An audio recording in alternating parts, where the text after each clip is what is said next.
今日我就嚟介紹下一個令充電樁有始有終嘅系統，就係 ThermalGuard 系統。係咪有好多人話俾你知，只要你嘅停車場收唔到數據、收唔到 WiFi， 你就用唔到嗰個充電樁嘅 APP？ 你會唔會擔心你充緊電嘅時候突然斷咗網或者斷咗電？而配備咗 ThermalGuard 系統嘅充電樁咧，就配備咗5種唔同嘅通訊方式，包括有線寬頻啦、4G 嘅數據網絡啦、WiFi 啦、藍牙啦同埋 LoRa 嘅網狀嘅網絡嘅。充電樁 1.0 普通嘅充電樁咧，佢就係依靠一個單一嘅網絡，所以咧一旦信號唔好，佢就會失聯。第二，普通嘅充電樁 1.0 咧，佢只有一種嘅充電嘅計量系統，而配備咗 ThermalGuard 系統嘅充電樁咧，佢會有2套獨立嘅唔同嘅核算嘅系統，所以咧，當你去核算自己嘅充電嘅數據嘅時候咧，就絕對唔會模糊啦。第三，最特別咧，就係一個叫做斷線嘅遺言機制。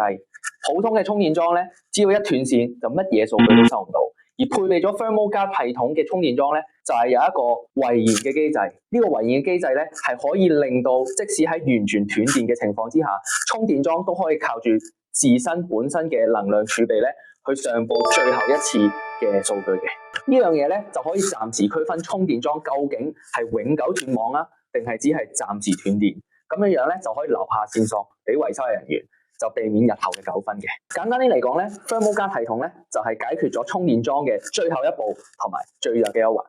第一，資料永遠正確；第二，狀態永遠可以追溯；第三咧就係網絡咧永遠唔會斷線，等每一次充電都有始有終。我認為真正嘅智慧係藏喺細節裡面嘅。如果你都想關注充電嘅每一個1%，咁我認為你需要一個配備 ThermalGuard 系統嘅充電樁。